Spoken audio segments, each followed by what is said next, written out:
ದಕ್ಷಿಣ ಭಾರತದಲ್ಲಿ 2 ಸುಂದರ ಸಾಮ್ರಾಜ್ಯಗಳಿದ್ದವು. ಒಂದು ಮೇನಾಳ್ಳ ಸಾಮ್ರಾಜ್ಯ, ಇನ್ನೊಂದು ಅಖಂಡ ಸಾಮ್ರಾಜ್ಯ. ಮೇನಾಳ್ಳ ಸಾಮ್ರಾಜ್ಯದಲ್ಲಿ ರಾಜ, ರಾಣಿ ಹಾಗೂ ರಾಜಕುಮಾರನಿಂದ ಸೊಗಸಾಗಿತ್ತು.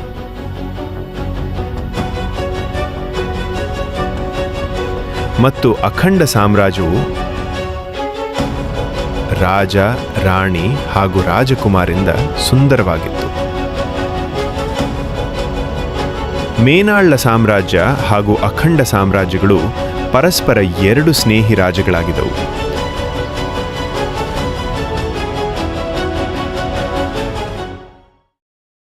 ಸುಮಾರು ವರ್ಷಗಳ ಹಿಂದೆ ಮೇನಾಳ್ಳ ರಾಜ್ಯದ ರಾಜನಿಗೆ ಅನಾರೋಗ್ಯ ಉಂಟಾಗಿತ್ತು.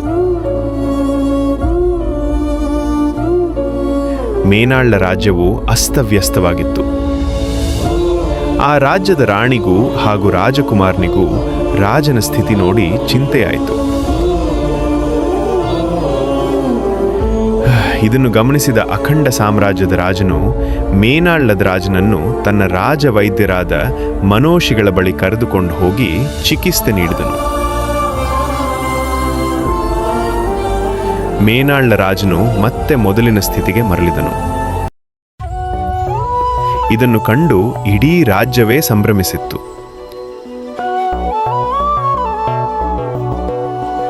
ಕೆಲವು ವರ್ಷಗಳು ಕಳೆದವು. ಮೇನಾಳ್ಳ ರಾಜ್ಯದ ರಾಜಕುಮಾರನಿಗೆ ಅಖಂಡ ರಾಜ್ಯದ ರಾಜಕುಮಾರಿಯ ಮೇಲೆ ಪ್ರೀತಿ ಉಂಟಾಯಿತು.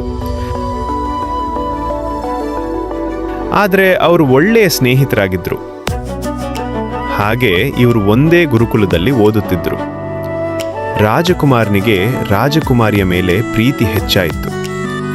ಆದರೆ ರಾಜಕುಮಾರ ಎಲ್ಲಿ ಅವಳ ಸ್ನೇಹವನ್ನು ಕಳೆದುಕೊಳ್ಳಬೇಕಾಗುತ್ತದೆಯೋ ಎಂದು ಯೋಚಿಸಿ ತನ್ನ ಪ್ರೀತಿಯನ್ನು ಹೇಳದೆ ಉಳಿದನು.